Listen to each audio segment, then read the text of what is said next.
the league in turnovers by, let's see, he had 35 last year. The next on the list was 13. Right. When you do that, okay, if you want to criticize that, when you know Jameis is pretty much going out the back door pretty quickly. Right. Then we had 30 interceptions, 33 touchdowns, 30 interceptions, and 5 fumbles. 5. So it's 35. I said 35 total turnovers. Yeah, okay. Total turnovers. Yeah.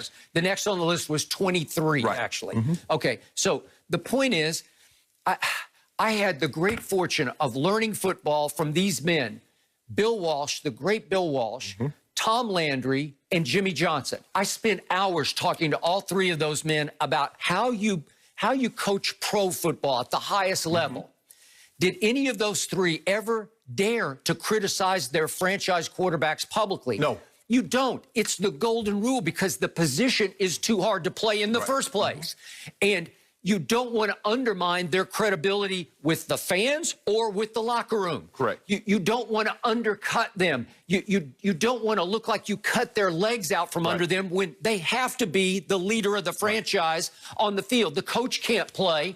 In the end, it's up to that guy because that guy is going to influence outcomes the way no position in any other sport except maybe pitcher in baseball, but they can only pitch every 5 days. You're right. But this is every game. It's all on that quarterback. Correct.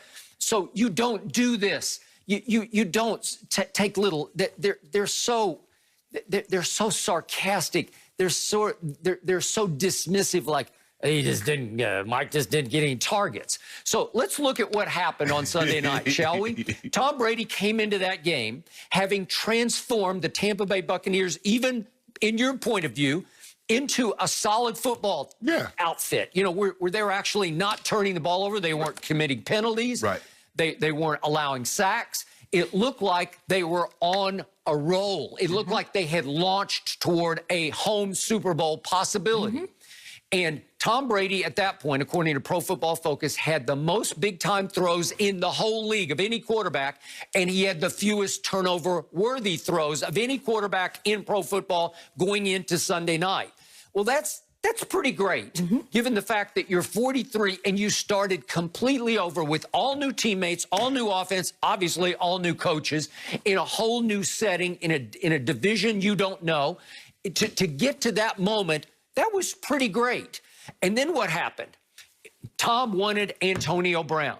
And not only did he want him, but he pushed to force feed him in the first game he's going to play after 2 practices. He practices twice with the team, and all of a sudden on Sunday night, you're the head coach, so you got to sign off on it.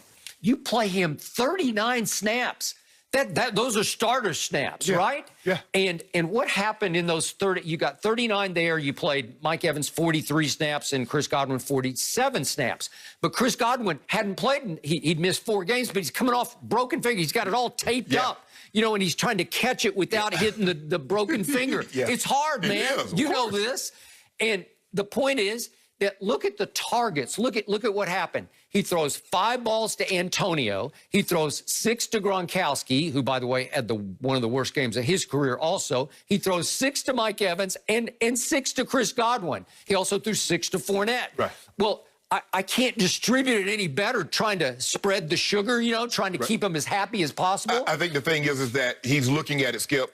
Let's get down to what's the crux of this. Bruce Arians is upset that he doesn't get chunk plays in his offense. His offense is predicated, Skip, on pushing the ball down the field. Tom Brady has had success when he throws underneath, he throws to the running back, he throws to Gronk, and then he gets into the red zone and he throws touchdowns. So what did you see on Sunday night? I saw him trying to force the ball downfield like crazy. Exactly. Like no risk it, lots of biscuits. I'm throwing biscuits everywhere. And that's the problem with Tom. That's not him. So BA is asking him to do something that he's... When has this offense been at its best? When he throws bite-sized biscuits. Like one bite biscuits, just here, here, until you just wear the defense out. Thank you. Okay? But Skip, that's not... And you actually have this thing called a running game. Yes. They had 4 real runs, as you said, the 5th, the kneel down count. Okay. But 4 runs. It was the fewest in the history of the league. Well, in large part, or in some part, it was because you fell behind so fast, your defense could never stop Drew Brees. I mean, you think, put this in context, Skip. The Tampa Bay Buccaneers ran the ball for the entirety of a ball game as many times as when they failed, New England fell behind 28-3. They ran, New England ran the ball 4 times in the second half, and they were behind 28-3. You ran the ball 4 times in a ball game, and you was down. The worst, you started down 7-0. Skip, they're a good running team. Ro Jones can run the football. He was like a top 5, top 6 rusher. And you give him how many carries? It's like, okay, we can't run. Look, that's throw the ball, Tom. Okay, whose fault is that? That's BA's and Brian language. Thank you. You can't. And BA doesn't call the plays directly, but he obviously oversees. He overrules. He is the final say. Skip, you make it very. I don't care who the quarterback is. Joe Montana, John Elway, Patrick Mahomes. I agree. If you let the defense know all we're going to do is throw the football and say we can just pin our ears back, they're going to come get you. Okay. And did they come get him from the first snap? Basically, from the first snap. I saw the stat on Pro Football Focus. He was under fire 56% of the time. He was under pressure, which was the second highest rate of the week. Right.